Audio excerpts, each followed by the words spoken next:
नमो नमः विवक्षवः भवतां च भवतीनाम् अद्य दिवसस्य संलापशालायां हार्दिकं स्वागतं करोमि अहम्। अहमस्मि कुमार आदर्शः। अद्य अहं संलापशालायाः सञ्चालनं करिष्यामि। अद्य अस्माकं विषयः अस्ति भारतस्य मन्दिराणि। अस्माकं भारते अनेक मन्दिराणि सन्ति। कोणे कोणे मन्दिराणि विद्यमानानि सन्ति। तो अद्य वयं तेषां विषये चर्चां करिष्यामः। किन्तु ततः पूर्वे वयम् अस्माकं ध्येयमन्त्रं मिलित्वा गायामः। अतः अहं सर्वेषां प्रति निवेदनं करोमि, कृपया म्यूट् भूत्वा एव करबद्धं कुर्वन्तु, नेत्रं निमील्यं कुर्वन्तु और मया सह मूकं भूत्वा एव सङ्कल्पगीतस्य ध्येयमन्त्रस्य वाचनं कुर्वन्तु। पठामि संस्कृतं नित्यं, वदामि संस्कृतं सदा, ध्यायामि संस्कृतं सम्यक्, वन्दे संस्कृतमातरं। संस्कृतस्य प्रसाराय नैजं सर्वं ददाम्यहं, संस्कृतस्य सदा भक्तो वन्दे संस्कृतमातरं। संस्कृतस्य कृते जीवन्, संस्कृतस्य कृते यजन्, आत्मानमाहुतं मन्ये वन्दे संस्कृतमातरम्। जयतु संस्कृतं जयतु भारतं, पठत संस्कृतं वदत संस्कृतम्। वन्दे संस्कृतमातरम् इति ध्येयमन्त्रेण वयम् अद्य दिवसस्य संलापशालायाः प्रारम्भं कुर्मः। अद्य अस्माकं विषयः अति महत्त्वपूर्णः अस्ति, यतोहि वयं भारते निवसामः और यदि कोऽपि भारतस्य विशेषतायाः वर्णनं करोति, भारतस्य वैज्ञानिकपहलूनां वर्णनं करोति, तर्हि मन्दिराणाम् अपेक्षां कृत्वा तत् कार्यं कदापि भवितुं न शक्यते। यतोहि अस्माकं पार्श्वे अस्माकं गौरवरूपेण भिन्नभिन्नमन्दिराणि एव सन्ति।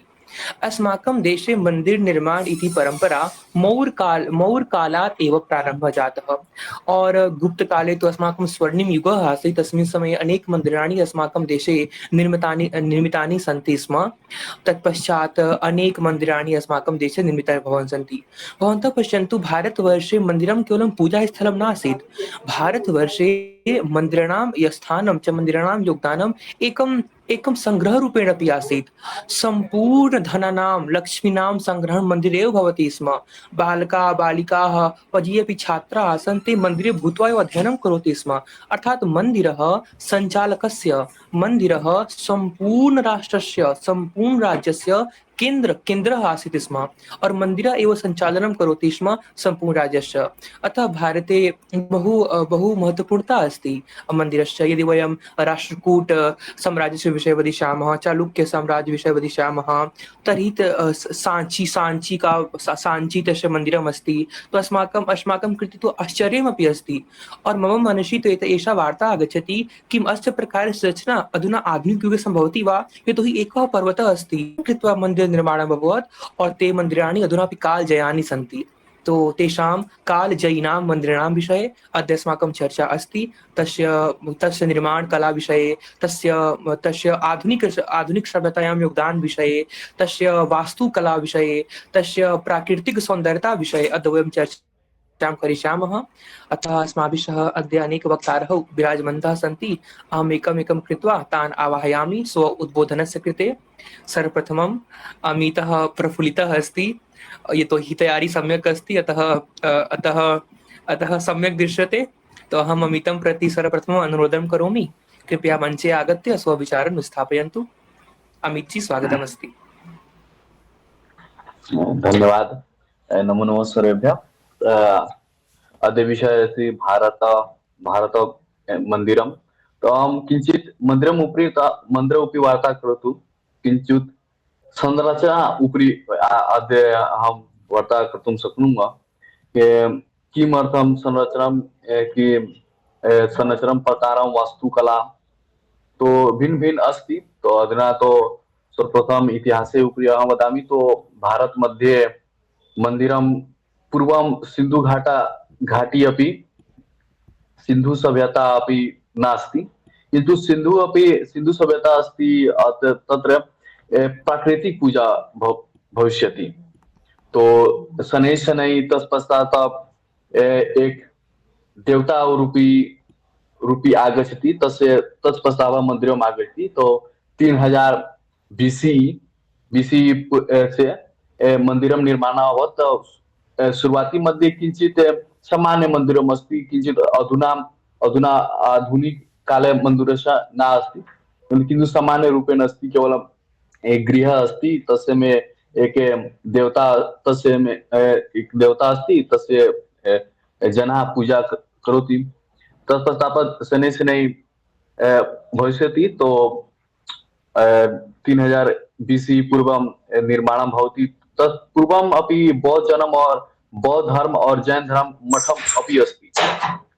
तो उसके बाद तो मन्दिरस्य मूलभूत संरचना उपरि अहम् अधुना वार्ता कर्तुं कि चत्वारि भागः अस्ति मन्दिरस्य। गर्भगृह, तो गर्भगृह किम् अस्ति कि अन्तः भागः अस्ति, अन्तः भागे अस्ति अधिकतम गर्भगृह अधिकतम पवित्रं भागः अस्ति। तस्य गर्भगृह अस्ति, तत् पूर्वम् अस्ति मण्डपम्, मण्डपम् अस्ति, रास्ता अस्ति, तस्य जनाः तस्य माध्यमे इति गच्छति गर्भगृह। मण्डपम् उपरि शिखरः अस्ति, तस्य उपरि शिखर उपरि भिन्न भिन्न वास्तु कला अपि अस्ति। गर्भगृह उपरि एक अमलक अस्ति, अमलक यानी डिस्क अस्ति, डिस्क गोलाकार डिस्क अस्ति, तस्य उपरि एक कलशः अस्ति। तो गर्भ शिखर अस्ति, तथा एक गर्भगृह अस्ति। गर्भगृहस्य अग्रे अग्रे मण्डपः अस्ति। अब मण्डप अग्रे वाहन अस्ति। वाहन किमर्थं? वाहनम् अर्थं कि देवताः सवारी, देवता सवारी जस्य अस्ति तस्य वाहनम् अस्ति। उत्तर भारतमध्ये तो वाहन अस्ति, किन्तु साउथ मध्ये विमान अस्ति, तस्य नाम विमान अस्ति। तो इति एतस्य मूलभूत संरचना अस्ति। तो अग्रे चलामः। वास्तुकला अस्ति। भारत क्षेत्रे विभिन्न वास्तुकला अस्ति। स्थानीय मंदिर निर्माण वास्तुकला अस्ति, किञ्चित् भारतीय एक मुख्यतः वास्तुकला अपि अस्ति। तो मुख्यतः तीन अस्ति। नागर वास्तुकला, द्रविड़ वास्तुकला और अस्ति वेसरा वास्तुकला। तो सर्वप्रथम अहं नागर वास्तुकला उपरि वार्ता कर्तुं। नागर वास्तुकला उत्तर भारते प्रसिद्धम् अस्ति। तो तस्य किम् अस्ति कि जो मन्दिर अस्ति किञ्चित् उच्च स्थाने उपरि अस्ति। सीढ़ी अस्ति, तत्र उपरि मन्दिर। तो सीढ़ी जो अस्ति ना, वो आधारभूत अस्ति, आधार अस्ति। तस्य जनाः तस्य उपरि चढ़ के ऊपर जाते हैं। तस्य उपरि मण्डप अस्ति, शिखर अस्ति, तस्य अस्ति शिल्पम। नागर मन्दिरस्य किमर्थं कि नागर वास्तुकला उपरि न स्तम्भः जे अस्ति, तस्य सब उपरि वास्तुकला अस्ति। किञ्चित् देवी देवता उपरि वाहन अस्ति, तस्य उपरि वास्तुकला अस्ति, देवता अपि वास्तुकला अस्ति। और ज्यामितिक कलाकृतिः अपि बहुतम् अस्ति, ज्यामितिक कलाकृतिः अस्ति। और नागर वास्तुकला और द्रविड़ वास्तुकला मध्ये एक भिन्न अस्ति कि नागर वास्तुकला अस्ति ना, तस्य बाह्य सीमा नास्ति और मुख्य द्वारं नास्ति। प्रथमं सीढ़ी अस्ति, तस्य उपरि मण्डप और गर्भगृह अस्ति, मुख्य द्वारं नास्ति नागर इति वास्तुकला मध्ये। और इसका उदाहरण अस्ति रानी का वाव, सूर्य मंदिर, कोणार्क मंदिर, ये सब तस्य उदाहरणम् अस्ति। तत्पश्चात् द्राविड वास्तुकला। तो द्राविड वास्तुकला किमर्थं कि एतस्य तो सर्वप्रथमं सीमा अस्ति, एक क्षेत्रम् अस्ति। और एतस्य षट्कोणीयं, ठीक है ना, षट्कोणीयम् अष्टकोणीयं च संरचना अस्ति। और सीमा अस्ति, द्वारम् अस्ति, मुख्य द्वारम् अस्ति। मुख्य द्वारम् उपरि शिखर अस्ति, जिसको गोपुरम नाम अस्ति। तस्य द्राविड वास्तुकला मध्ये गोपुरम अस्ति नाम, तस्य द्वारं, मुख्य द्वारं। तस्य अन्तरं सीमा अन्तरे जना गच्छति। और गर्भगृह जैसे नागर वास्तुकला नागर वास्तुकलांमध्ये स्तंभ उपरी देवता मूर्ती असती, किंतु द्राविड वास्तुकला मध्ये गर्भगृहाद्वारे द्वारपाला अस्ति, नागर अपि किंचित अन्य देवता अपि अस्ति। तो अगर ते तसे और एक मुख्य बात अस्ति की जो सीमा मध सीमा अंतः एक विशेष रूपेण आवश्यकमस्ति पानी रखरखाव, पानी जल स्रोत निश्चयेन भविष्यति। एतस्य एग्जाम्पल अस्ति बृहदेश्वरी मंदिर, बृहदेश्वरी मंदिर अस्ति और मीनाक्षी मंदिर अस्ति, काम्पेश्वरी मंदिर अस्ति, कैलाश मंदिर अस्ति। और द्राविड वास्तुकला निर्माण मुख्यतः पल्लव और पांड्या मुख्य भूमिका अस्ति। तौ वंश द्राविड वास्तुकला निर्माणं करोति।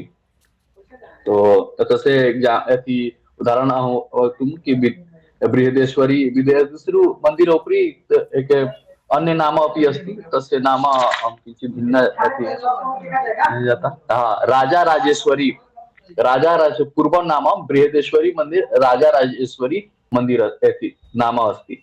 तो अग्रे चलामः वेश्रा वास्तुकला उपरि। तो वेश्रा वास्तुकला मुख्यतः हाइब्रिड अस्ति, नागर और द्राविड वास्तुकला हाइब्रिड अस्ति।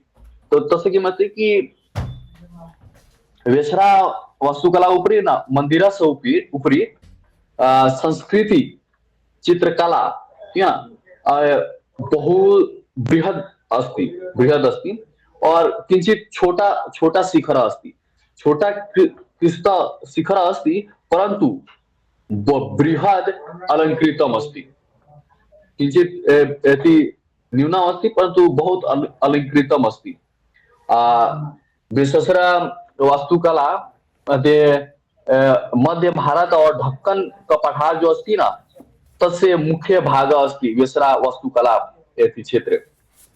और तस्य निर्माण अस्ति चालुक्य, राष्ट्रकूट और होयसला वंश। ये ते जना अस्ति, त्रिजना अस्ति, वंश अस्ति, तेषां बहुत महत्वपूर्ण योगदानं दत्तवान् तस्य वेश्रा वास्तुकला मध्ये। तस्य एग्जाम्पल और एक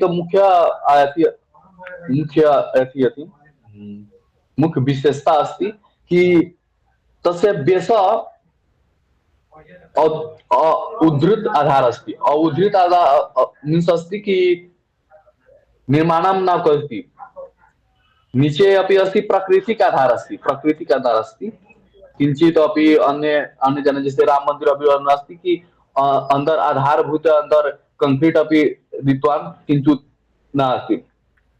प्राकृतिक पत्थर को काटते थी तत्र आधार अस्ति। आधार अस्ति अपि कि जो स्टार अस्ति ना, स्टार मुख्यतः नक्षत्र आकार अस्ति, आधार जो अस्ति नक्षत्र आकार अस्ति।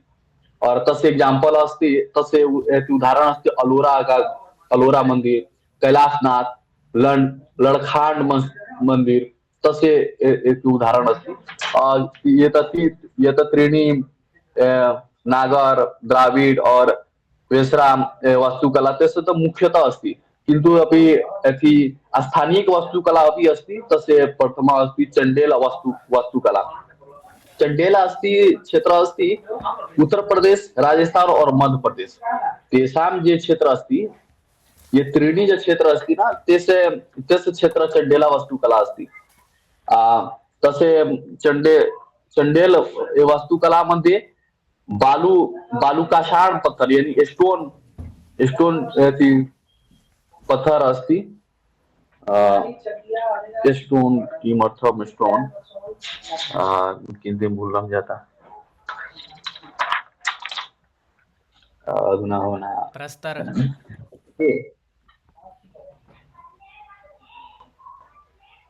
किमर्थं पुनः वदतु। प्रस्तर स्टोन आम् पत्थर अस्ति, मतलब किन्तु भिन्न एक विशेष पत्थर अस्ति, बालू पत्थर अस्ति। आम् मूर्ति तस्य उपरि न बहुत बहुत ज्यादा एथी मूर्तिकला एथी कार्यमस्ति समृद्धा समृद्धा मूर्तिकला अस्ति। तो तसे एग्जाम्पल अस्ति योगिनी मंदिर, लक्ष्मण मंदिर। योगिनी मंदिर और लक्ष्मण मंदिर ना एथी भाग्य अस्ति खजुराहो एथी मंदिर के। खजुराहो मंदिर अस्ति तस्य पाटा अस्ति लक्ष्मण मंदिर और योगिनी 64 योगिनी मंदिर। एते खजुराहो मंदिर तो यूनेस्को अपि अस्ति। एतस्य एग्जाम्पल अस्ति अधुना अग्रे चलामः ओडिशा वास्तुकला या कलिंगा वास्तुकला।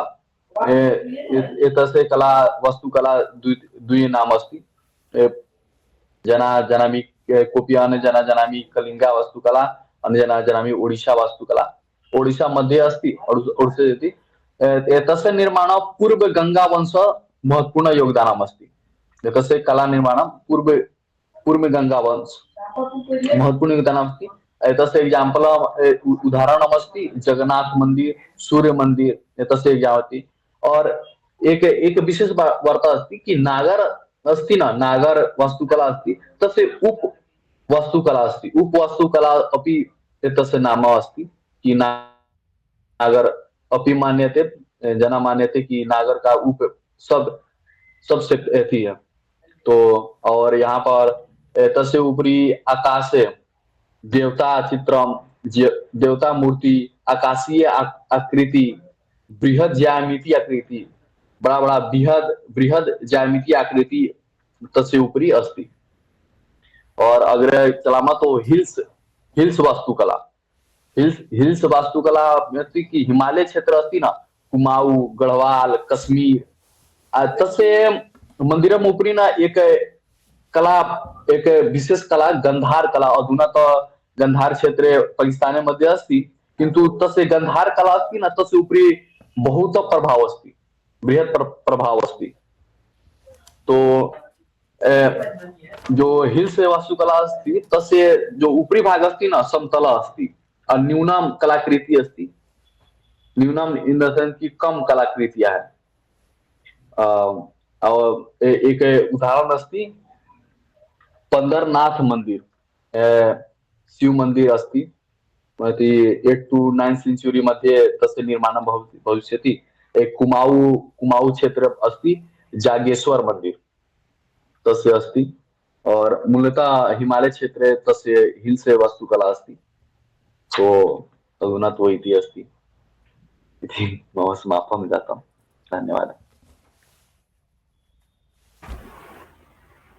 एतादृशं विस्तृतं व्याख्यानं श्रुत्वा मनः प्रसन्नः अस्ति और प्रेरणा अपि अस्ति कि एवं प्रकारेण विस्तृत अध्ययनं कृत्वा प्रतिदिनं संलापशालायां युज्यताम् इति भवान् अस्माकं प्रेरणा अस्ति। भवान् भिन्न भिन्न क्षेत्रे गत्वा भारतीय मूर्तिकलां विषये अत्र वार्तां कृतवन्तः सन्ति। यतः सर्वप्रथमं भवान् मन्दिरस्य संरचना विषये उक्तवान्। अहं प्रोफेसर राधावल्लभ त्रिपाठी वर्यं श्रुतवान् आसीत्। सः किम् उक्तवान्, अस्माकं वास्तुकलायाम्, अस्माकं वास्तुशास्त्रे मन्दिरस्य कल्पना शरीरम् इव कृतमस्ति। यथा शरीरं भवति न तथैव मन्दिरं भवति। शरीरस्य मुखम् अस्ति, वक्षस्थलम् अस्ति, उदरस्थलम् अस्ति, पादपम् अस्ति। तथैव मन्दिरस्य अपि चतुर्मुख्य स्तम्भाः भवन्ति। भवान् अपि तस्य वार्तां कृतवान् एव। एतस्मिन् उपक्रमे एव ये शङ्कराचार्याः आसन् अस्माकं देशस्य भिन्न भिन्न शङ्कराचार्य, ते प्रश्नम् उत्थितवन्तः कि किमर्थम् अधुना एव राममन्दिरस्य उद्घाटनं भवति, अधुना न करणीयं यतोहि मन्दिरं पूर्णं नास्ति। शिरस्य विना कोऽपि यदि मातुः गर्भे 9 मासपर्यन्तम् एका शिशु निवासं करोति, 9 मास पश्चात् तस्य शिशुः जन्मं भवति, तत्पश्चात् तस्मिन् प्राण आगच्छति, ततः पूर्वं प्राण नास्ति। तथैव मन्दिरस्य पूर्णं कृत्वा विना किमर्थं प्राण प्रतिष्ठा भवति इति प्रश्नः अपि ते उत्थापयन्तः। भवान् विभिन्न नागरिकशैली विषये वार्तां कृतवान्। नागरशैली अहं श्रुतवान् मीनाक्षी मन्दिर, रघुनाथ मन्दिर तु जानामि स्म, किन्तु रामेश्वरं मन्दिरम् अपि तस्मिन् शैल्यामेव अस्ति इति अहं न जानामि स्म। इति मम कृते नूतनवार्ता आसीत्। अस्माकं अहं वास्तुकला विषये किञ्चित् पठितवान्। तत्र एका पङ्क्तिः आगच्छति,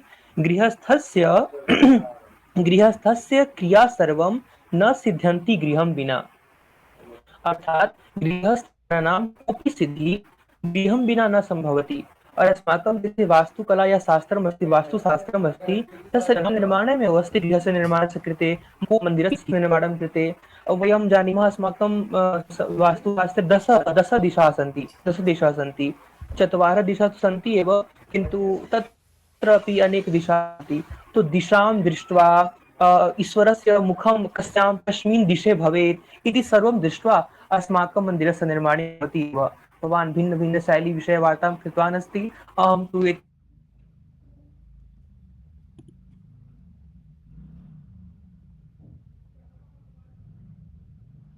पुनरवश्यमेव पठिष्यामि। भवतः धन्यवादः, भवान् बहु सम्यक् उद्बोधनम् अस्माभिः सह प्रस्तुतं कृतवान्। अग्रे चलामः। अधुना अस्माभिः सह गर्वः उपस्थितः अस्ति। अहं तं प्रति निवेदनं करोमि, कृपया मञ्चे आगत्य स्वविचारम् अत्र प्रस्तौतु।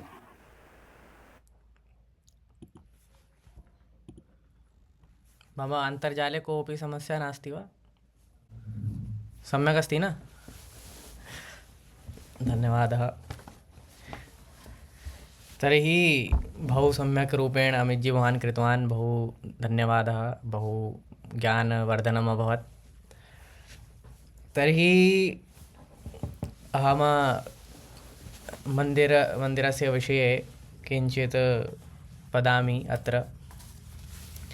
सर्वप्रथमं एतदस्ति यत् भारते बहूनि मन्दिराणि वर्तन्ते, अपि च बहु विविध रूपं स्वीकृत्य बहु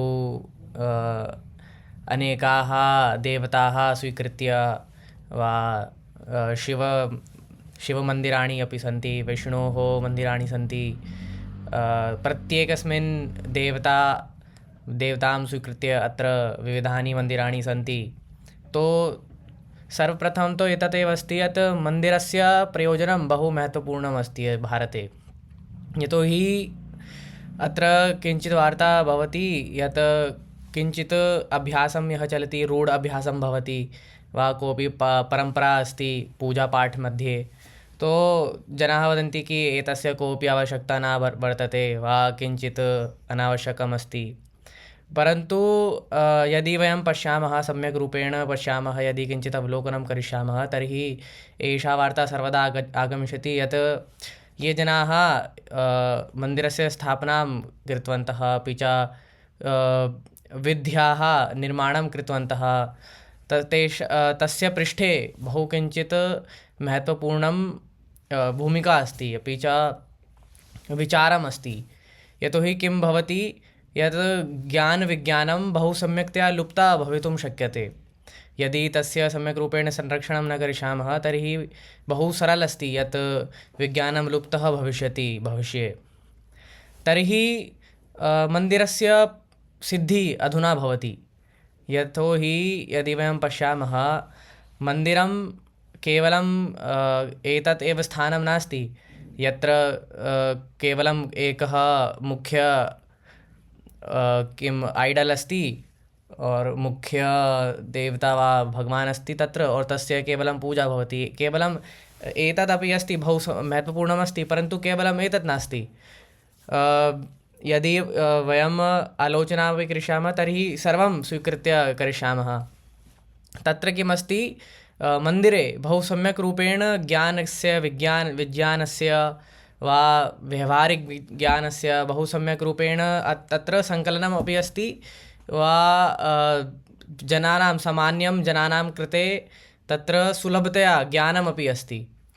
तो सर्वप्रथमं तु एतदस्ति, यदि वयं भारते भौगोलिकरूपेण पश्यामः तर्हि उत्तरभारते मन्दिराणि किञ्चित् न्यूनम् अभवत्, अपि च दक्षिणभारते किञ्चित् बहुलता अस्ति मन्दिरेषु।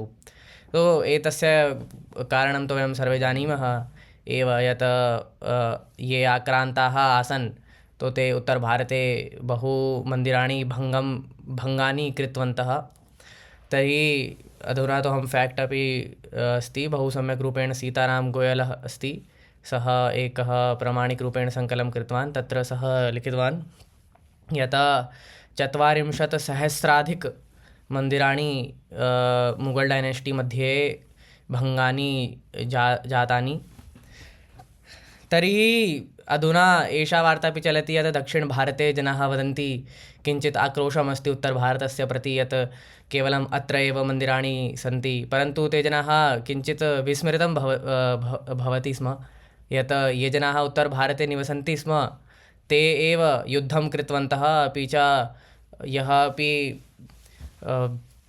ये आक्रान्तः आगतवन्तः तेषां निराकरणं कृतवन्तः, अपि च दक्षिणभारतस्य रक्षणं कृतवन्तः।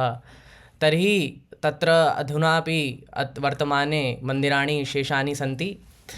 तो अस्माकं धरोहरः अस्ति, यदि वयं सम्यक् रूपेण द्रष्टुं शक्नुमः तर्हि वैज्ञानिकरूपं स्वरूपं द्रष्टुं शक्नुमः, तर्हि दक्षिणभारते ये मन्दिराणि सन्ति तेषां किञ्चित् अवलोकनम् आवश्यकम् अस्ति। तर्हि अस्ति यत् मन्दिरस्य का सूचना ददाति, यत् तत्र अस्ति कि अस्माकं संस्कृतिमध्ये वयं प्रकृत्याः प्रत्येकतत्त्वं जानीमः स्म, अपि च तस्य स्वजीवने पालनं कथं भवेत्, तस्य ये तत्त्वं सन्ति तस्य स्वजीवने वा स्वलाभस्य कृते वयं कथं प्रयोगं कर्तुं शक्नुमः, एकं विधि वयं जानीमः स्म। तो मन्दिरेषु एतत् विधिः अस्ति यत् कथं रूपेण वा शारीरिकरूपेण वा स्वस्थं कथं भवामः तस्य कृते बहु सम्यक् रूपेण तत्र व्यवस्था अस्ति। ये सामान्यजनाः सन्ति, यदि ते केवलं गच्छन्ति तत्र एव तो बहु किञ्चित् रोगमुक्ति भवति तत्र मन्दिरे। तर्हि अहम् उक्तवान् यत् मानसिकशुद्धिः डिटाक्स् तत्र भवति, अपि च देवता भगवता सह किञ्चित् सम्मेलनमपि भवति, तत्र कनेक्षन् यदि वयं तत्र भक्तिः अपि करिष्यामः तो एषा वार्ता अपि अस्ति। अपि च वयं शक्ति से परिपूर्णः भवामः मन्दिरे गत्वा। तो तस्य यथा अमितजी उक्तवान् यत् दक्षिणभारते वो अस्ति व्यवस्था कि जलसङ्ग्रहः भवेत् एकस्मिन् स्थाने, और द्वारपालः अस्ति मन्दिरस्य बहिः। तो जनाः किं कुर्वन्ति कि तत्र एका वो अस्ति अभ्यास अस्ति कि तत्र गत्वा किञ्चित् क्लैपिङ्ग् करणीयं द्वारपालस्य प्रति। तो जनाः वदन्ति कि एतस्य किम् आवश्यकता अस्ति, गमनीयम् एवमेव, परन्तु तत्र एकं वैज्ञानिकं वो अस्ति कि यदि वयम् एतत् करिष्यामः, अग्रे अहं वदामि किञ्चित् भिन्नं भविष्यति, परन्तु अधुना अहम् एतत् मन्दिरस्य विषये वदामि, अग्रे वयं कर्तुं शक्नुमः। तो तत्र द्वारपालः अस्ति, तस्य नाम चन्देश्वर नयन अस्ति। तो सः डेफ् गोड् अस्ति। तो तस्य अपि किञ्चित् कथा अस्ति। तो एकं प्रयोजनं तु एतत् अस्ति, वयं क्लैपिङ्ग् तत्र आवश्यकमस्ति, और तस्य अपि क्लैपिङ्ग् वयं किमर्थं करिष्यामः तस्य अपि कारणमस्ति। तो अधुना मन्दिरस्य महत्त्वं किम् अस्ति, यत् वयं पश्यामः कि अस्माकं भारते बहु उच्चश्रेणी के मन्दिराणि सन्ति। यदि वयं कोऽपि विकासस्य प्रक्रिया पश्यामः तर्हि किं भवति, यथा सर्वप्रथमं एफिल् टावर् अस्ति। तो एफिल् टावर् की उन्नत कथमस्ति, तस्य इतोपि उन्नत अस्ति न्यूयार्क् मध्ये एक वो अस्ति सेण्ट्रल् टावर् अस्ति, तो सः इतोपि उन्नतः अस्ति। अपि च दुबै मध्ये बुर्ज् खलीफा अस्ति, तो सः इतोपि अधिकम् उन्नतः अस्ति।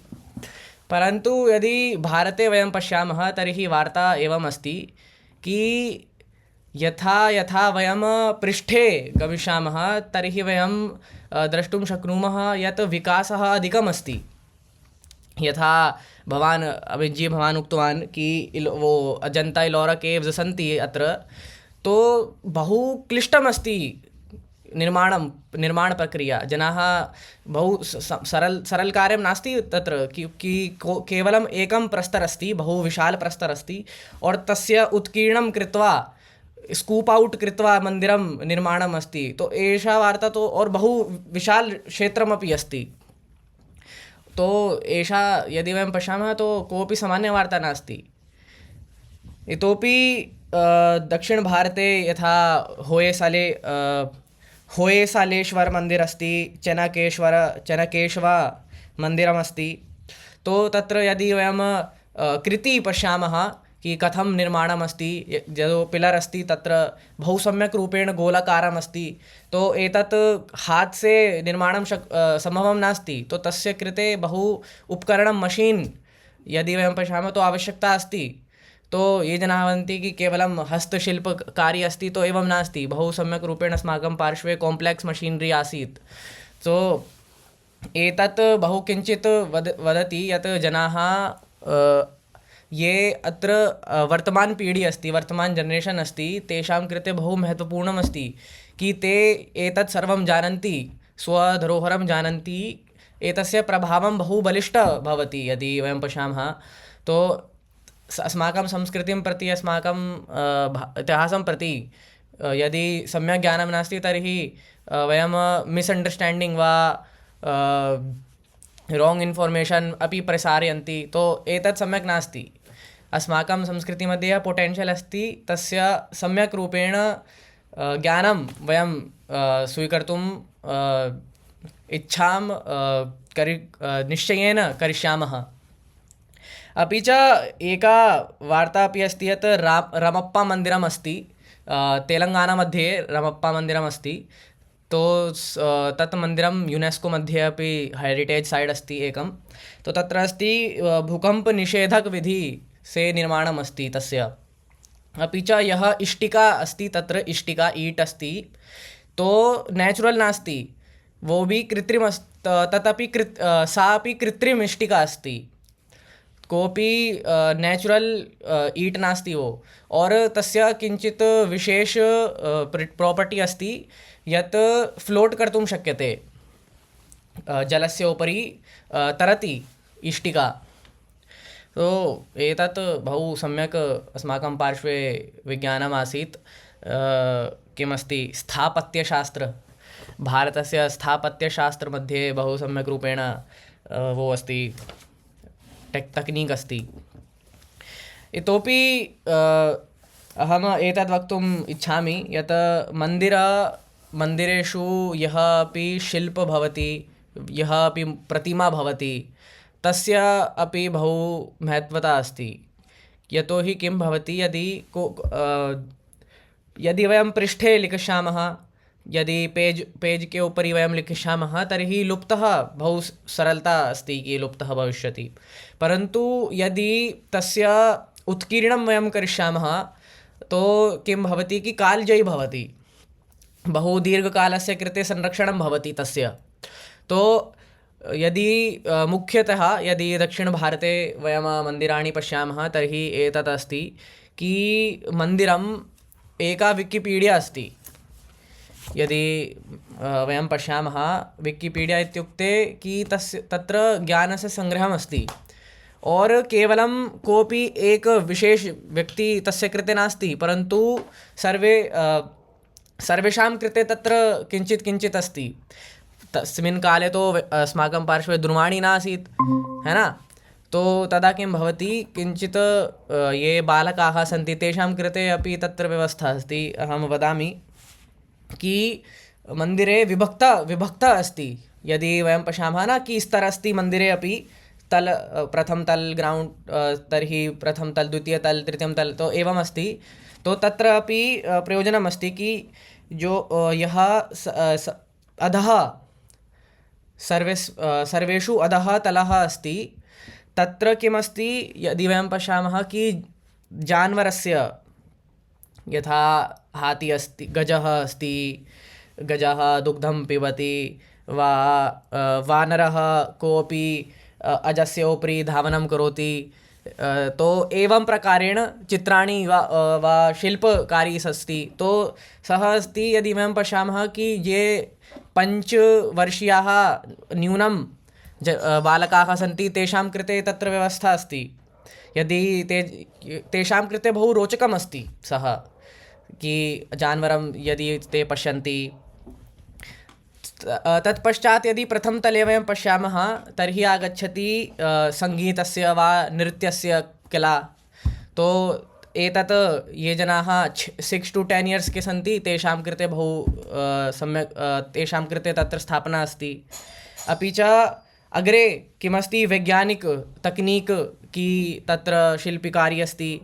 यदि वयं पश्यामः कि कोणार्क टेम्पल् मन्दिर मध्ये एकं सण्डैल् अस्ति, तो सः वैज्ञानिक तस्य कृते अस्ति, विज्ञानम् अपि च तकनीक। तो एतत् अस्ति 11 से 15 साल के बालकानां कृते। तत्पश्चात् आगच्छति वार् एड्मिनिस्ट्रेशन् पॉलिटिक्स्, तस्य कृते तत्र शिल्पकारी अस्ति। तत्पश्चात् किमस्ति, अधुना लव् मेकिङ्ग् अपि च इरोटिक् शिल्पकारी अपि अस्ति तत्र। ये जनाः 20 साल से अधिकं सन्ति तेषां कृते तत्र अस्ति, ज्ञानं विद्यमानमस्ति। अन्ते सर्वस्मिन् उपरि अस्ति भगवान्। तो एतत् किं सूचना ददाति कि जीवनस्य यात्रा यदि वयं करिष्यामः तर्हि अन्ते यदि सभी का ज्ञानं स्वीकरिष्यामः तत्पश्चात् भगवान् आगच्छति।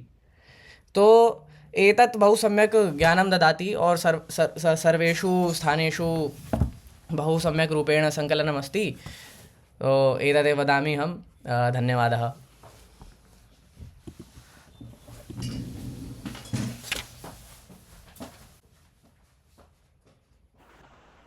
उत्तममस्ति। अग्रे किमासीत् शिबिर मध्ये अमित कुमार किमासीत्? उत्तमम् अस्ति। त्यजतु। बहु सम्यक् उद्बोधनम् अधुना वयं श्रुतवन्तः गर्वात्। एका बहु महत्वपूर्णवार्ता यदि अहं स्मरामि तस्य उद्बोधनात्, तत् एव अस्ति यत् यथा सः उक्तवान् कि अधुना बहु द्वन्द्वं वा द्वेषं विद्यमानं वा दृश्यते दक्षिणभारते उत्तरभारते। तो उत्तरभारतीयाः तु ये आसन्, ये हिमालयमेव भूत्वा स्व उपरि सर्वं दंशं स्वीकृत्य दक्षिणभारतस्य रक्षां कृतवन्तः। तथैव दक्षिणभारतः अद्य संरक्षितः अस्ति। दक्षिणभारतः अद्य भारतस्य चलचित्रम् अस्ति। एकदा एकः वैदेशिकजनाः आगतवान् भारते। सः कोऽपि राज्यप्रमुखः आसीत्। सः भारतस्य भ्रमणं कृत्वा और यदि सः गच्छन् अस्ति अधुना स्वदेशे, तर्हि एकवारं सः अस्माकं प्रधानमन्त्री तस्मिन् समये पण्डित जवाहरलाल नेहरू जी आसीत्। तर्हि तं प्रति गतवान्। सः उक्तवान् कि अहं तु भारत भ्रमणं कृतवान्, अधुना अहं गन्तुम् इच्छामि।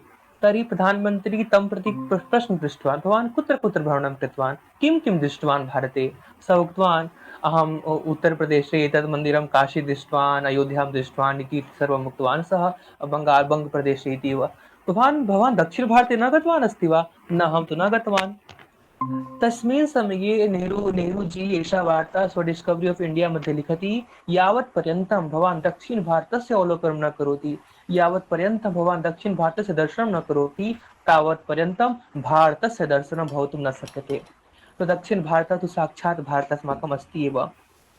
एका बहु महत्वपूर्ण वार्ता एव अस्ति कि यदि तस्मिन् समये एव अति कॉम्प्लेक्स मशीनरी आसन्, तेषां प्रयोगं कृत्वा अस्माकं मन्दिराणां निर्माणम् अभवत्, तर्हि प्रश्नम् आगच्छति, तेषां लुप्तीकरणं कथम् अभवत्? एषा वार्ता शोधस्य वार्ता अस्ति। एतस्यां वार्तायां शोधं भवेत्।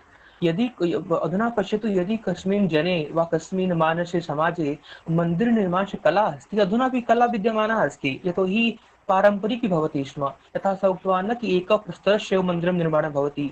मन्दिरस्य निर्माणस्य प्रक्रिया 5 साल का 6 साल का इति नास्ति, 100 वर्षं 200 वर्षम् इति कथा वर्तते स्म। एकं पीढी समाप्तं भवति, द्वितीय पीढी तस्य मन्दिरस्य पूर्णता करोति स्म। अर्थात् बहु दीर्घसमयः गच्छति स्म, यतोहि पर्वतात् एव मन्दिरनिर्माणं भवति स्म। तो यदि यस्य प्रकारस्य कॉम्प्लेक्स मशीनरी अस्माकम्, अधुना पश्यतु न, वयं ज्योतिष मध्ये अपि पश्यामः कि वयं गणनां कृतवन्तः, सूर्यं कुत्र अस्ति, गुरु कुत्र अस्ति, सैटर्न कुत्र अस्ति, तस्य रङ्ग किम् अस्ति, तस्य वर्णं किम् अस्ति। किन्तु प्रश्नम् आगच्छति कि भारते तु टेलिस्कोप् न आसीत् तस्मिन् समये। तर्हि तु जनाः ये आधुनिकाः सन्ति ते प्रश्नं कुर्वन्ति विना टेलिस्कोप् प्रयोगं कृत्वा भवान् कथं घोषणां कृतवन्तः, कथं दर्शनं कृतवन्तः? आचार्यः उक्तवान् कि नेत्रं निमील्य आन्तरिकयात्रां कृतवन्तः। किन्तु एषा वार्ता तु अनुभवस्य वार्ता अस्ति और भौतिकसमये तु अनुभवस्य बहु योगदानं वर्तते एव। बहु सम्यक् सः उक्तवान् कि मन्दिरम् अस्माकं कृते विकिपीडिया अस्ति। अहं पूर्वमेव कथितवान् अस्मि, मन्दिरस्य केवलं पूजापद्धतिः न आसीत्, अपि तु सम्पूर्णराज्यस्य व्यवस्था मन्दिरात् एव सञ्चालनं भवति स्म। यतोहि ये अपि अस्माकं वैदिककाले तु ये राजानः भवन्ति न, तेषां नियुक्तिकरणं मन्दिरमेव करोति स्म। और अधुना अपि तिरुपति यत् मन्दिरम् अस्ति अस्माकं तेलङ्गानामध्ये, तत्र एषा संरचना दृश्यमाना अस्ति। एका अपि बहुत महत्वपूर्णवार्तां कृतवान् कि पश्यतु, ये जनाः कथयन्ति कि वयं तु चिन्तयामः कि ईश्वरः सर्वेऽस्मिन् संसारे अस्ति, सर्वस्मिन् जगते अस्ति, तर्हि किमर्थम् आवश्यकता वर्तते कोऽपि मन्दिरस्य? तो मन्दिरम् एकम् आध्यात्मिक क्षेत्रमस्ति, यत्र गत्वा भवान् आध्यात्मिकजीवनस्य अनुभवं करोति। यस्य प्रकारस्य मानसिक शुद्धि तत्र भवति, तस्य प्रकारस्य मानसिक शुद्धि अन्यत्र भवितुं न शक्यते। अतः एतस्मिन् क्षेत्रे अपि मन्दिराणां बहु योगदानमस्ति। और भारतस्य गौरवं मन्दिरेषु एव वर्णितमस्ति। और मन्दिरं त्यक्त्वा भारतस्य कल्पना वयं कर्तुं न शक्यते। सम्पूर्णं भारतीयता तत्रैव दृश्यमाना अस्ति। धन्यवाद गर्वः। उद्बोधनं श्रुत्वा वयं लाभान्विताः भवामः। अधुना अहम् अस्माभिः सह श्रीरामचन्द्रः विराजमानः अस्ति। रामचन्द्रं प्रति अस्ति निवेदनं, कृपया आगत्य कारयतु स्व उद्बोधनम्। धन्यवाद आदर्श जी। नमो नमः सर्वेभ्यः। मन्दिरस्य उपरि अमित जी तथा गर्व जी बहु सम्यक् उक्तवान् आसीत्। अमित जी मन्दिराणां शैली उपरि तथा गर्व जी तत् अन्यान्य विषये। तो इदानीं मन्दिरम् इदानीं यदाहं वयं पश्यामः तो मन्दिरम् अस्माकम् अर्थव्यवस्थामपि बहु योगदानमस्ति मन्दिरस्य। तथापि भारते किञ्चित् बहवः मन्दिराणि सन्ति यस्यां योगदानं महती वर्तते अर्थव्यवस्थां तथा अन्यापि व्यवस्थायां च।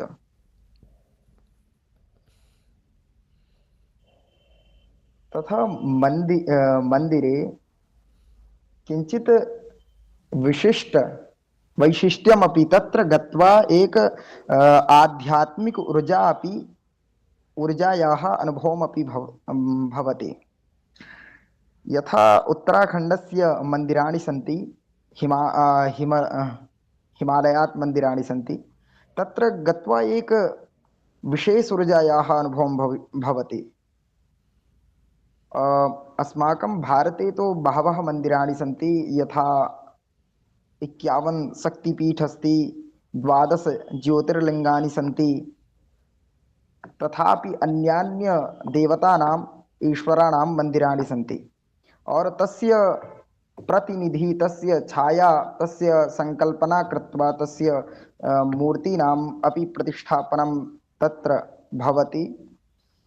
तो भारते तो बहवः मन्दिराणि सन्ति। और अद्य अहम् एकः मन्दिरः अस्ति, त्रियोगीनारायणमन्दिर उत्तराखण्डे अस्ति। और अहम् अस्य मन्दिरस्य उपरि किञ्चित् वक्तुम् इच्छामि। त्रियोगीनारायणमन्दिर उत्तराखण्डे अस्ति, रुद्रप्रयागक्षेत्रे।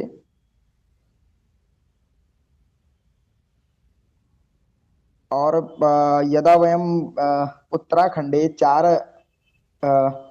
केदारनाथ मंदिर अस्ति, तत् समीपमेव अस्ति। और अस्य मन्दिरे बहु अद्य अहं वक्तुमेव न पता नहीं क्यों शब्द ही नहीं संचय हो पा रहे हैं।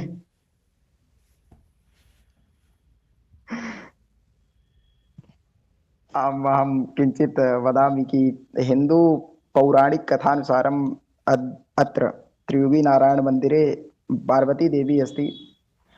सः हिमावतस्य पुत्री अस्ति, हिमालयस्य पुत्री अस्ति आसीत्। और सः शिवस्य प्रथम पत्न्याः सतीयाः पुनर्जन्म आसीत्।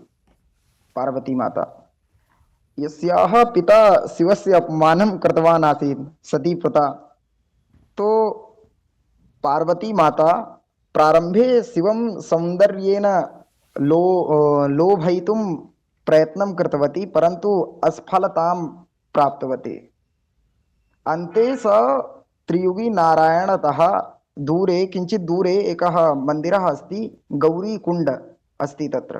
तो किंवदन्ती अस्ति या फिर सत्यं घटना एव कि तत्र भगवती गौरी कठोर तपः कृत्वा शिवं जित्वा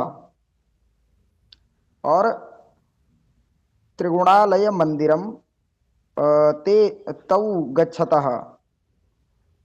तो पार्वतीय समर्पितं गौरीकुण्ड मंदिरम अपि गच्छति च।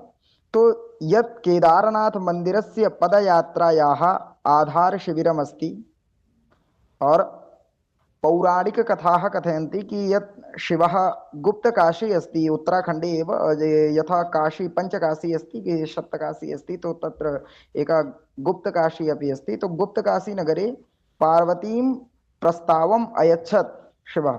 ततः पूर्वं तेषां विवाहः मन्दाकिनी सोनगंगा नद्योः संगम स्थाने स्थिते, मंदाकिनी अस्ति और सोनगंगा अस्ति, तो तत् संगमम अस्ति और त्रियुगी नारायण मंदिर अस्ति। तो तत्र भगवती पार्वती और भगवतः शिवस्य विवाहः अभवत्। और त्रियुगी नारायणं हिमावतस्य राजधानी इति मन्यते तस्मिन् काले। और शिव पार्वतीयोः दिव्य विवाहस्य स्थलम् आसीत् सत्ययुगे। अद्यापि मंदिरस्य पुरतः नित्यं ज्वलन्तं हवनं कुण्डम् अथवा अग्निकुण्डे दह्यमानस्य पवित्रस्य अग्नि अस्ति तत्र। तो यथा किंवदन्ती अस्ति कि भगवान विष्णुः विवाहस्य आयोजनं कृत्वा पार्वती भ्रातारूपेण समारोहेषु आचरणं कृतवान् आसीत्। और तदानीं तदनन्तरस्य सर्वेषां ऋषिभिः साक्षिणः विवाहे प्रजापतिदेव ब्रह्मा और प्रजापतिदेव ब्रह्मा तत्र पुरोहित रूपेण कार्यं कृतवान्। मन्दिरस्य पुरतः विवाहस्य सटीक स्थानम् और तत्र मतलब विशेषतः शिव पार्वती विवाह स्थलम् अस्ति त्रियोगी नारायण मंदिर। और अद्य इदानीं तो बहु विवाह का स्पोर्ट अस्ति। तो अधुना बहवः जनाः गच्छन्ति तत्र विवाह कुर्वन्ति। और तत्र त्रयः कुण्डाः सन्ति, ब्रह्मकुण्ड विष्णुकुण्ड रुद्रकुण्ड। और तस्मिन् मध्ये भूमौ जलं स्वयमेव आगच्छति। और तत् कथयन्ति कि गंगा यमुना सरस्वतीयाः जलम् आगच्छति तत्र। तो उत्तराखण्डे तो बहु दिव्य दिव्य मन्दिराणि सन्ति। एक ज्योतिर्लिंग अपि अस्ति। और एतस्य त्रियोगी नारायण मन्दिरस्य निर्माणं भगवान् शङ्कराचार्यं द्वारा आसीत्। तो अधुना धन्यवादः।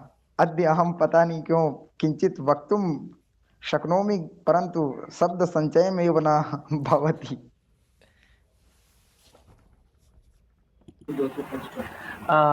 न भवान् बहु सम्यक् रूपेण वार्तां कृतवान् और वयं बहु ज्ञानमपि अर्जितवान् भवतः उद्बोधनात्। यदा कदा वयं सर्वदा पश्यामः भवतः चित्रं स्टेटस् मध्ये, यथा भवान् पोस्ट करोति, यदा कदापि भवान् गच्छति उत्तराखण्डे, तो भवान् तो कक्षा मध्ये अपि न गच्छति, उत्तराखण्डे भ्रमणं करोति। एषा वार्ता अपि अस्ति। तो भवतः पार्श्वे सम्यक् ज्ञानमस्ति उत्तराखण्ड भूमेः। यथा त्रियोगी नारायण मन्दिरस्य विषये भवान् वार्तां कृतवान् अत्र, अहं तु पूर्वे न जानामि स्म। अधुना भवान् मुखदर्शनं कारितवान्। तस्मिन् समये अहं कैमरा ऑन कृत्वा तो किंचित अपि न वदतुं शक्नोमि पूर्व। पता नहीं क्यों अद्य शब्द संचयमेव न भवति। न पता नहीं। नाना शब्दसञ्चयं भवति। और यथा भवान् उक्तवान् कि कणे कणे एव विद्यमानमस्ति मन्दिरं, तु देवभूमिः अस्ति भो। यदि देवभूमौ कणे कणे मन्दिराणि विद्यमानि, ईश्वराणि भूतानि न विद्यमान् भविष्यन्ति, तर्हि कुत्र भविष्यन्ति? तो निश्चयेन देवभूमौ अस्ति अस्माकम् उत्तराखण्डः, और तत्र विविधमन्दिराणि सन्ति। अहं तु अधुना पर्यन्तं न गतवान् अस्मि देवभूमौ, किन्तु मम बहु इच्छा अस्ति कि एकवारं चतुर्धाम यात्रा करणीयमस्ति। एवं भवान् एतस्मिन् विषये प्रकाशं कृपया कारयतु। यथा शङ्कराचार्यवर्येण भारतस्य चतुर्कोणे चतुर्धामानां निर्माणम् अभवत्, तर्हि कोऽपि कथयति कि उत्तराखण्डे एव चतुर्धामाः सन्ति। तो एषा कथा का अस्ति? उत्तराखण्डे लघु चतुर्धामाः सन्ति। उत्तराखण्डे लघु चतुर्धामाः सन्ति, यमुनोत्री, गङ्गोत्री, केदारनाथ, बद्रीनाथ। और भारतस्य बृहद् चतुर्धामाः सन्ति न, यत् शङ्कराचार्यजी स्थापितं कृतवान् आसीत्। के अस्ति, के सन्ति? द्वारिका, पुरी, द्वारिका, पुरी, जगन्नाथपुरी और बद्रीनाथ, और एक रामेश्वर। रामेश्वरम्। हम्म, हम्म, एते चतुर्धामानि सन्ति भारतस्य। और हम्म, उत्तराखण्डस्य लघु चतुर्धामाः सन्ति तत्र।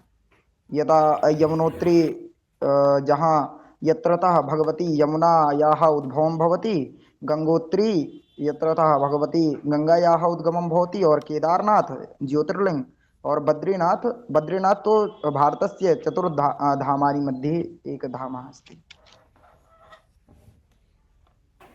सम्यक् सम्यक्।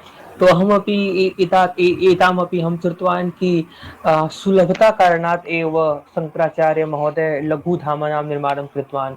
एकस्मिन् स्थाने एव न जानामि एतस्मिन् विषये, यतोहि किमर्थं लघुधामानां निश्चयम् अभवत्।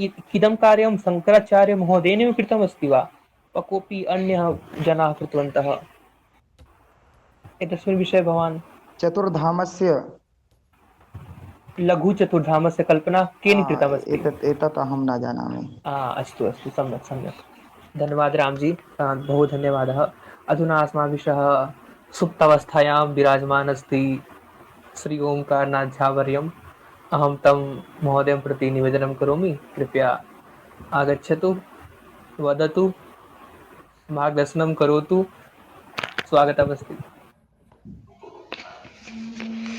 नमो नमः सर्वेभ्यः। मम ध्वनिः सम्यक् रूपेण गच्छति वा? भवतः ध्वनिः सम्यक् रूपेण आगच्छति।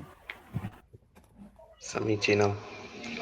क्षम्यताम्, अहं चिरम् आगतवान् अस्मिन् सम्मेलने। अधुना तु अहं यदि कथयामि तो अधुना तु अहं भारतस्य मन्दिरे सम्पूर्णरूपेण न गतवान् कुत्रापि। दक्षिण तु वार्ता त्यजतु, दक्षिण कदापि न गतवान्। उत्तरभारतस्य किञ्चित् किञ्चित् मन्दिरं गतवान् अधुनातः। उत्तरभारतस्य केवलं बिहारस्य यदि वार्ता करोमि तर्हि बिहारस्य मन्दिरं गतवान्। रामचन्द्रजी किञ्चित् समय पर पूर्वम् उक्तवान् कि अर्थव्यवस्था भारतस्य कृते मन्दिरस्य महती योगदानम् अस्ति। तर्हि अहमपि वदामि कि अर्थव्यवस्थायां तु आवश्यकं योगदानं तु ददाति, परन्तु अनेके योगदानमपि ददाति। यदि अहं भारतस्य बिहार प्रान्तस्य एकः मन्दिरः अस्ति, महावीर मन्दिर, पटना जंक्शन निकटे अस्ति महावीर मन्दिर। यदि अहं चर्चां करोमि तस्य कृते, न्यूनमस्ति, तस्य किञ्चित् वार्ता नास्ति। तस्मिन् मन्दिरस्य किम् अस्ति कि महावीर संस्था एका केन्सर् संस्था अस्ति। अस्माकं सम्पूर्णभारते तस्य ट्रस्ट् चलति। तस्य मन्दिरात् धनं गतवान् Mahavir cancer Sansthan free of cost. तत्र तस्य तस्य रुग्णस्य सम्यक् रूपेण कार्यं चलति। तस्य केवलं केन्सर् संस्थान न, तस्मिन् मन्दिरस्य अनेके धर्मशाला अस्ति, अनेके वृद्धाश्रम सन्ति। तो अहं केवलं वदामि यत् कि यदि मन्दिरस्य प्रति एकः अवधारणा अस्ति कि तस्य मन्दिरे धनस्य उपार्जनस्य एकः साधनम् अस्ति कि मन्दिरं पण्डितः धनं ददाति, मन्दिरस्य समिति धनं न केवलं भवान् तु केवलं पश्यति कि अहं धनं ददामि। परन्तु भवान् इदं तु न पश्यति कि तस्य धनस्य उपयोगं कुत्र कुत्र भवन्ति, अहं तु न पश्यामि। एकवारम् अहं अ, वृन्दावन गतवान् गर्वेण सह पूर्ववर्षे। तत्र अहं गतवान् कुत्रापि निधिवन्, निधिवन् गतवान्। तत्र निधिवन् मन्दिरस्य परिक्रमा कृत्वा आगतवान्, पुनः आगतवान् बहिः। तर्हि एकः जनः उक्तवान् कि अत्र केवलं धनस्य सञ्चयनं भवति, धनस्य केवलं पण्डित धनं नयति। परन्तु अहं चिन्तयामि कि तत्र अहं किञ्चित् न उक्तवान्, यदि उक्तवान् तर्हि मुष्टामुष्टि अभवत् तत्र। पर परन्तु अहं चिन्तयामि कि पश्यतु, एतस्य मेण्टेन् अस्ति अत्र निधिवनस्य देखभाल अस्ति, अनेके मेण्टेनेन्स् अस्ति, परन्तु तस्य कृते धनस्य अत्र आवश्यकता अस्ति, इदं तु न पश्यति। परन्तु तत्र धनं ददाति सः, इदं पश्यति कि अहं धनं ददामि। यदि भवान् गच्छति एकः जन्मदिवस कार्यं करोति, तस्मिन् जन्मदिवसस्य उपरि लक्षस्य रूप्यः व्यर्थं गच्छति। परन्तु यदि पण्डित उक्तवान् कि केवलं एकादश पञ्च एकादश पञ्चादश एतस्य धनं ददातु, तर्हि भवान् तस्य मुखं दर्शनं करोति कि धनस्य आवश्यकता किम् अस्ति?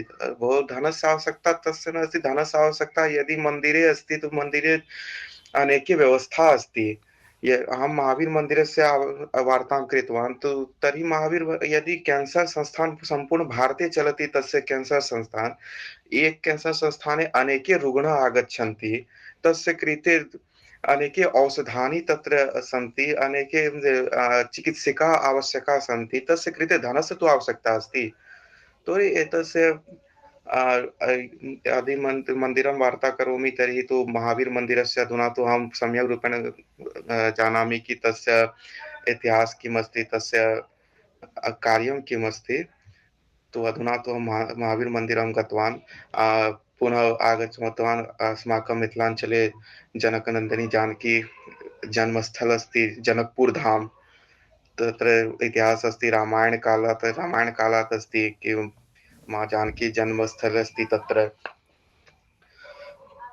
पुनः आगतवान्, यदि अहम् अस्माकं स्वः प्रान्तस्य अररिया जिलायाः वार्ता करोमि, तत्र अस्ति माँ खड्गेश्वरी कालीमन्दिर अस्ति। एशियाः सर्वोत्तम ऊँचा कालीमन्दिर अस्ति। यदि पश्यामि, तस्य गुम्बजस्य हैट् अस्ति 52 फीट्, गुम्बजस्य हैट् अस्ति। तर्हि तत्र अपि ट्रस्ट् चलति, महाकालीमन्दिर चलति, तत्र अपि ट्रस्ट् चलति।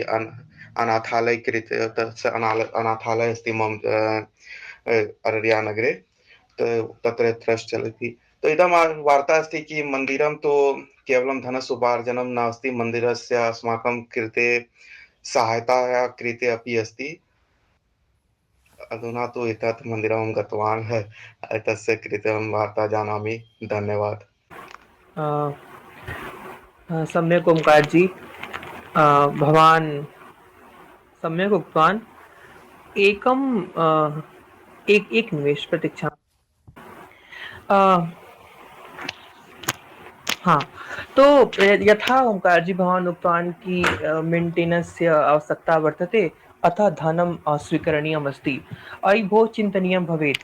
कोऽपि टूरिस्ट् स्पाट् अस्ति वा मन्दिरम् अस्ति, यदि वयम् एकस्मिन् समये कथयामः कि मन्दिरम् आध्यात्मिकक्षेत्रस्य एका भूमिः वर्तते, यत्र गत्वा सर्वे जनाः आध्यात्मिक ऊर्जायाः अनुभवं करिष्यति, तो किम् एतत् अनुभवं जनानां कृते भिन्नम् अस्ति वा? भवान् उक्तवान् न कि कोऽपि जनः 1 लक्षरूप्यकाणि जन्मदिवसे स्पेण्ड् करोति। अयि भो तस्य विषये वार्तां न करोमि। यः जनाः 1,00,000 रूप्यकाणि जन्मदिवसे स्पेण्ड् कुर्वन्ति ते सर्वत्र भ्रमणं कुर्वन्ति। सम्पूर्ण भारते सम्पूर्ण विश्वे भ्रमणं कुर्वन्ति। तो ते मन्दिरमपि आगन्तुं शक्यन्ते स्म। किन्तु येषां विषये चिन्तनं करोतु, ये जनाः कुत्रचिदपि न गन्तुं शक्यन्ते, तेषां धार्मिकं मन्दिरमस्ति। किं मन्दिरे अपि टिकेट् इत्यस्य व्यवस्था भवेत् वा? अर्थात् ईश्वरस्य भवान् किं करोति पश्यतु, ईश्वरस्य जनस्य विषये एका कोऽपि अग्रे मध्ये आगच्छति। यथा सर्वे कथयन्ति कि पूर्वस्मिन् काले ब्राह्मणाः ये सन्ति ते ईश्वरस्य और जनस्य मध्ये आसीत्। तो अस्य प्रकारस्य व्यवस्था यः ईश्वरं जनात् भिन्नं करोति, अहं न चिन्तयामि एषा व्यवस्था सम्यक् अस्ति वा नास्ति। यस्य प्रकारस्य आचरणं मन्दिरेषु भवति और तस्मात् कारणात् जनानाम् अपेक्षा भवति, और यदि जनानाम् अपेक्षा अस्ति सा अपेक्षा ईश्वरस्य अपेक्षा अस्ति, और एकः जनः अन्यजनस्य अपेक्षां करोति। तो अस्य प्रकारस्य कार्यम् अधुना चलायमानम् अस्ति अस्माकं मन्दिरेषु। या सेवा संस्था विषये वार्तां कृतवान् सा बहु सम्यक् अस्ति। भवान् पश्यतु, यस्य प्रकारस्य सेवाकार्यम् अधुना अस्माकं गुरुद्वारा मध्ये भवति। सम्पूर्णदिवसे, सम्पूर्णमासे, सम्पूर्णवर्षे तत्र भिन्नजनानां कृते भोजनव्यवस्था भवति स्म। तो यस्य प्रकारस्य सेवायाः कृते धनस्य आवश्यकता तु वर्तते एव, किन्तु मन्दिरेषु गमनस्य कृते, मन्दिरेषु दर्शनस्य कृते, तस्य कृते अपि वयम् एकं मूल्यं निश्चितं करिष्यामः, तर्हि तत् सम्यक् न भविष्यति। ईश्वरे सर्वेषाम् अधिकारं वर्तते इति मम विचारं। भिन्नता सर्वं भवेत्। अधुना तु अहं केवलम् इदं जानामि कि यतोहि अहं कुत्रापि न गतवान्, परन्तु यत्र गतवान् अहं कुत्रापि धनस्य आवश्यकता न वर्तते अधुना आम्। कुत्रापि धनस्य आवश्यकता नास्ति। इति एव तस्य इति एव। टिकटस्य आवश्यकता अधुना तु अहं कुत्रापि टिकट् न दत्तवान्, फ्री ऑफ कॉस्ट गतवान्। परन्तु भवतः मनसि यदि इच्छा अस्ति किञ्चित् दानं करोमि, किञ्चित् समाजसेवा कृते किञ्चित् दानं करोमि, तद् ददातु। परन्तु कोऽपि भवतः बलपूर्वक रूपेण कोऽपि न उक्तवान् वदति कि भवान् धनं अत्र ददातु, तत्पश्चात् अहं मन्दिरस्य दर्शनं कर्तुं आज्ञां ददामि। अधुना तु अहं कुत्रापि न पश्यामि। अग्रे पश्यतु, यदि गच्छामि दक्षिणभारते तत्र व्यवस्था किम् अस्ति। परन्तु भवान् उक्तवान् कि गुरुद्वारे भोजनस्य, तर्हि भवान् पश्यतु, यदि दक्षिणभारते गतवान्, अहं तु न गतवान्, परन्तु शृणोमि कि तत्र एकः मन्दिरः एतादृशः अस्ति कि यत् भोजनस्य सम्यक् रूपेण प्रतिदिनं तत्र भोजनग्रहणं करोति। यदि महावीरमन्दिरस्य वार्ता करोमि, तत्र प्रतिदिनं भोजनस्य, धर्मशालायां भोजनस्य कार्यं चलति। तो तर्हि केवलं गुरुद्वारे न अस्ति, मन्दिरे अपि अस्ति। किञ्चित् टूरिस्ट् प्लेस्, यदा अक्षरधामस्य कृते अहं वार्ता करोमि, तर्हि अक्षरधाम मन्दिरः नास्ति, यत् एकं टूरिस्ट् प्लेस् अस्ति। तत्र टिकटस्य आवश्यकता वर्तते, इदं तु अहं जानामि। परन्तु यदि अहं दर्शनस्य कृते किञ्चित् धार्मिकस्थलं गच्छामि, तत्र टिकट् आवश्यकता न अस्ति। पश्यतु अग्रे, यदि अहं कुत्रापि गच्छामि तत्र समस्या आगच्छति, पुनः चर्चां करोमि अहम्। एतस्मिन् सन्दर्भे एका वार्ता इतोपि अस्ति। भारते कीदृशी स्थितिः वर्तते एतस्मिन् सन्दर्भे। सम्पूर्णमन्दिराणाम् अधिकारं, वर्चस्वं सर्वकारस्य हस्ते अस्ति। अर्थात् गवर्नमेंट एव रेगुलेटिंग बॉडी अस्ति, यः सर्वेषां मन्दिराणां सञ्चालनं करोति। और अनेक जनाः सन्ति, अनेक मंदिर हितकारिणः सन्ति, ये डिमांड कुर्वन्ति कि मन्दिरतः सर्कारस्य हस्तक्षेप न गच्छेत्, न भवेत्।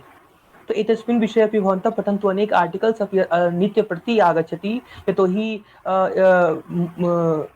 मॉस्क् मध्ये, मॉस्क् किम् उच्यते, मॉस्क् मध्ये वा चर्च मध्ये नास्ति। मॉस्क् किम् उच्यते? गिरजाघर तो मस्जिद। हाँ। तो ये हिंदू इतर धर्मस्थलानि सन्ति न, तेषाम् उपरि सर्वकारस्य हस्तक्षेप नास्ति, किन्तु हिन्दू मन्दिराणाम् उपरि सर्वकारस्य हस्तक्षेप अस्ति। अर्थात् ते स्वतन्त्ररूपेण कार्यम् अधुना न कुर्वन्तः सन्ति। तो एषा वार्ता अपि अस्ति, एतस्मिन् विषये अपि पठनं भवेत्। जी। वार्तां सहमत अस्मि भवतः इदं वार्ता। अधुना तु सर्वकारः हिन्दुमन्दिरस्य उपरि अनेके हस्तक्षेपं करोति। कोऽपि उक्तवान् कि तस्य धनात् गुरुकुल प्रारम्भं करोति, तस्य धनात् शिक्षा ददातु, तत्र तस्य धनात् इदं करोतु, तद् उदं इदं तु अस्ति। अधुना भारतस्य समस्या अस्ति, परन्तु किं करोमि, यदि भारतस्य वसति तत् संविधानस्य नियमस्य अनुपालनं तु करोति। अरे संविधाने नास्ति इदम्, इदं परिवर्तनम् अपेक्षते और परिवर्तनं भवितुमपि शक्यते। जनानाम् आवश्यकता अस्ति, ये डिमाण्ड् कुर्वन्ति स्म। साधु साधु, उत्तमः। एतस्मिन् विषये अधिकं पठनमस्ति। वक्तारूपे अस्माभिः सह अंकुशः अपि अस्ति अद्य। अंकुश, भवान् अपि किञ्चित् वक्तुम् इच्छति वा भारतस्य मन्दिराणां विषये? भवान् दिल्ली मध्ये अपि अस्ति। दिल्ली मध्ये किं किं मन्दिरम् अस्ति, भवान् किञ्चित् वक्तुम् इच्छति? स्वागतमस्ति भवतः।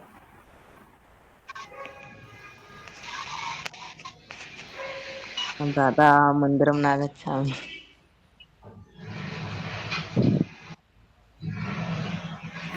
अरे किन्तु एवम् अस्ति वा? हाँ, मम वदतु एकं वदतु। प्रश्नमस्ति। अद्य आज मेरा रिजल्ट आया है, पर उसमें पता नहीं सबका जो मेरा भवतु भवतु जीव भवतु। वार्ता करणीया, वार्ता भविष्यति, अन्ते वार्ता भविष्यति। एकवारम् एतत् कार्यं सम्पन्नं कृत्वा वयं तस्मिन् विषये अपि चर्चां करिष्यामः भवता सह। अस्तु, भवान् न वक्तुम् इच्छति, किन्तु भवान् श्रवणं कृतवान्। अस्माकं परम्परायां यदि अहं बृहस्पतिवार व्रतं करोमि 10 कक्षायां तः पर्यन्तं, तो बृहस्पतिवारस्य कथायाम् एका वार्ता आगच्छति स्म। यः पठति तस्य कृते अपि लाभः, यः शृणोति तस्य कृते अपि लाभः, यः वाचनं करोति तस्य कृते अपि लाभः, और ये पारिवारिक जनाः सन्ति तस्य कृते अपि लाभः। तो भाषा अपि तादृशी एव अस्ति। यः वदति तस्य कृते तु लाभः अस्ति एव, किन्तु यः श्रवणं मात्रमपि करोति तस्य कृते अपि एषा बहु लाभकारी, बहु हितकारिणी अस्ति। तो धन्यवादः भवतां सर्वेषां, भवन्तः आगतवन्तः और भवतां बहुमूल्य विचारम् अत्र दत्त्वा अद्य दिवसस्य संलापशालां सार्वगर्भितां भवन्तः प्राप्नुवन्तः। सर्वेषां कृते बहु बहु धन्यवादः। श्वः पुनर्मिलिष्यामः एकं नूतन विषयेन सह, यत्र गत्वा भारतगाथां पुनः वयं पठामः, ज्ञानार्जनं करिष्यामः। नमस्कारः। शान्तिपाठं तु आवश्यकमस्ति। शान्तिपाठं विना तु कार्यं न चलिष्यति। भवान् गर्व ऑन करोतु यत् भवतः अस्ति मन्त्रमस्ति ओंकार जी, वैदिकप्राण। ओंकार जी करोतु अद्य हाँ शान्ति। हाँ, निश्चयेन। संगठन मंत्र वैदिक रूपेण वदामि। ॐ समिद्युवशे वृषन्नग्ने विश्वा न्यर्य आ इडस्पदे समिध्यसे सनो वशून्यावभूव संगच्छध्वं संवदध्वं संवो मनानसि जानतां देवा भागं यथा पूर्वे संजानाना उपासते समानो मन्त्रस्यमिति समानं मनस्सः चित्तमे येषां समानं मन्त्रमभिमन्त्रैव समानेन वो हविषाजुहोमे समानिव आकुतिः समान हृदयानि वः समानमस्तु वो मनो यथा वस्सु सहसते। ॐ शान्ति शान्ति शान्तिः।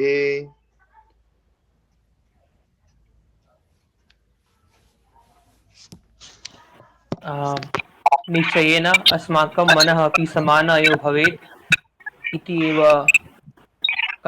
एव इच्छा अस्ति। धन्यवादः सर्वेभ्यः। पुनर्मिलिष्यामः। नमो नमः।